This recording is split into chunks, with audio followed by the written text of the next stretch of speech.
یہ سالوں پھر سے آپ کو یہ لگتا نہیں کہ یہ تو جو قبائلی علاقہ جات ہیں جن کا تو رواج ہی اسلحہ تھا ان سے بھی زیادہ خطرناک ہے، ان سے بھی زیادہ جو افغانستان کے بارڈر پہ کہتے ہیں، اچھا یہاں میں ان کا تعلق TTP سے بھی زیادہ خطرناک میں یہ آگے ہے۔ مزید بھی آپ کو بتاؤں گا، انفارمیشن بڑے یہ کیونکہ جب آپ کسی چیز کو پڑھتے ہیں تو انفارمیشن ویسے ویسے آتی رہتی ہے۔ بھائی یہ لوگ جو ہیں، سوال یہ پیدا ہوتا ہے کہ اتنا جدید اسلحہ ان کے پاس آتا کہاں سے؟ ان کے پاس جدید اسلحہ جی اس طرح آتا ہے کہ افغان جو پناہ گزین ہیں یہ ان سے اسلحہ خریدتے ہیں، یہ لیوس سے، بلوچستان لیوس سے، یعنی جو بلوچستان کی مقامی فورسز ہوتی ہیں، قبائلی فورس ہوتی ہے بلوچستان کی، ایک لیوس کھلاتی ہے، جی بالکل، ان سے خریدتے ہیں، اور سندھ پولیس کے اندر موجود جو کالی بھیڑیں ہیں ان سے خریدتے ہیں۔ یہ 3 لوگ ہیں اور کہتے ہیں کہ اگر ایک اسلحہ مارکیٹ سے 20 روپے کا ملے گا تو یہ 40 کا خریدتے ہیں، یہ ڈبل قیمت۔ سر انہوں نے کون سا کوئی محنت کرنی ہوتی ہے، دیہڑ لگانی ہوتی ہے، یا جا کے انہوں نے کمانا ہوتا ہے؟ اسی طرح لوگوں کو لوٹ مار کر کے یہ پیسہ۔ اچھا اب ان کے پاس ان کو سپورٹ کیوں ہے؟ بتایا جا رہا ہے کہ بڑے بڑے جو سیاسی لوگ ہیں،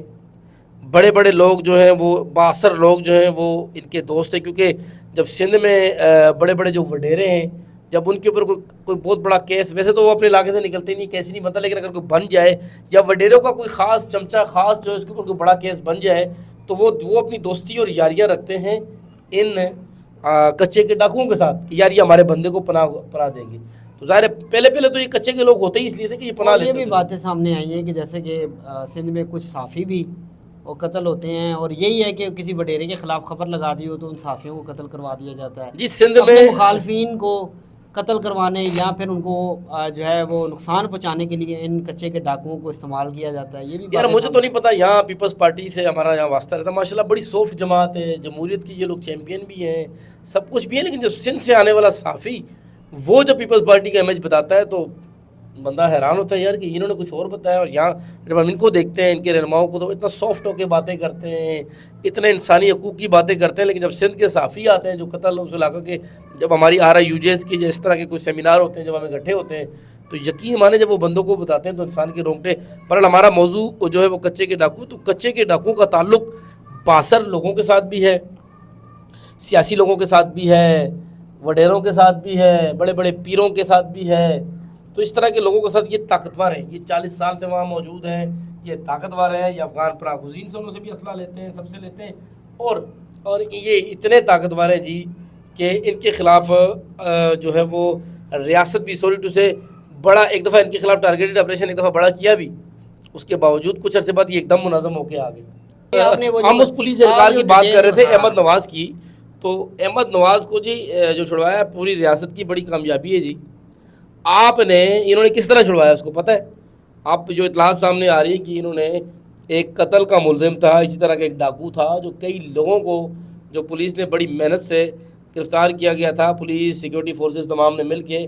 ڈاکوؤں نے کہا ہے کہ جی آپ کا ایک پولیس اہلکار احمد نواز ہے، ہم اس کو چھوڑیں گے، آپ ہمارا بندہ پہلے چھوڑیں گے تو ہم آپ کا بندہ چھوڑیں گے۔ تو پوری ریاست کے سیکیورٹی ادارے، پوری ریاست کی پولیس سب ایک جگہ، اور ان ڈاکوؤں نے اپنے بندے ملزم کو چھڑوایا، اور چھڑوا کر انہوں نے باقاعدہ جشن منایا ہے، انہوں نے ڈانس پارٹی کی ہے جی، انہوں نے دمبے انہوں نے کھائے، انہوں نے بکرے کھائے، انہوں نے ڈاکو چھوٹا ہو یا بڑا ہو، ڈاکو کچے کا ہو یا پکے کا ہو، ڈاکو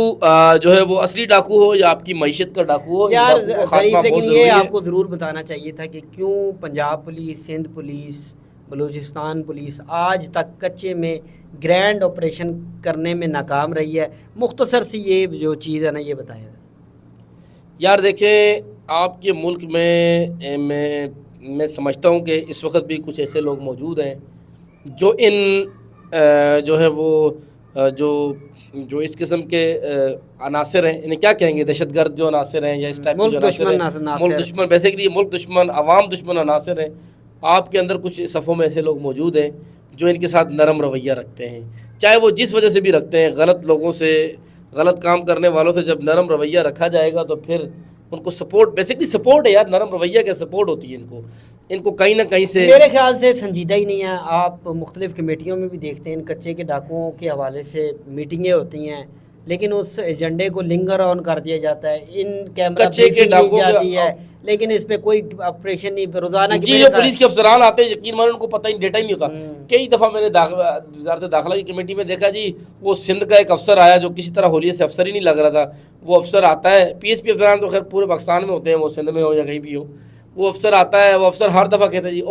اس افسروں کو بڑا ڈانٹتے ہیں کمیٹی میں عمران. وہ کہتا ہے جی سر جی میں فلاں فائل بھول آیا, پھر وہ فائل آتے ہیں. اگلی دفعہ میٹنگ ہوتی ہے تو کہتا ہے سر وہ فلاں بک رہ گئی, وہ کہیں گے اچھا وہ بک لے کر آؤ. گرینڈ آپریشن کی تیاری کی جا رہی ہے, مکمل ہم نے تیاری کر لی اور وہ کئی سال تک کوئی آپریشن ہوتا ہی نہیں ہے, اور نہ پھر کمیٹی کا اجلاس ہوتا ہے اور نہ پھر کوئی آپریشن ہوتا ہے. تو بڑی بدقسمتی ہے کہ ہمارے ملک میں یہ کچے کے ڈاکو جو ہیں ان کے خلاف ایک بڑا آپریشن میں ایک بڑی بات کہوں گا رانا اور صاحب, ریاست پر حملہ کیا جا رہا ہے, پولیس اہلکاروں کو شہید کیا جا رہا ہے, دل خون کے آنسور ہوتا ہے. نہ صرف پولیس اہلکاروں کو, جو معصوم لوگ ہیں ان کو بھی مغوی بنایا جاتا ہے, ان کی ویڈیو جاری کی جاتی ہے, ان کو ہنی ٹریپ تشدد کر کی کے ویڈیو. اب تو یہ کچے کے ڈاکو جی انٹرنیٹ بھی استعمال کرتے ہیں, موبائل بھی کرتے ہیں, اور اب تو ان کے پاس دنیا کی ہر سہولت ہے کچے کے ڈاکوؤں کے پاس. تو پھر رانا صاحب کچے کے ڈاکوؤں کو ختم کرنے سے پہلے ہمارے پاس پکے کے ڈاکوؤں کا خاتمہ عوام کو کرنا پڑے گا اپنی ووٹ کی طاقت کے ذریعے سے. تو بالکل جی, آج کے پروگرام کے لیے اتنا ہی. انشاءاللہ ایک نئے پروگرام کے ساتھ کل پھر حاضر ہوں گے. مجھے اور محمد ظریف کو دیجیے گا اجازت. اللہ حافظ.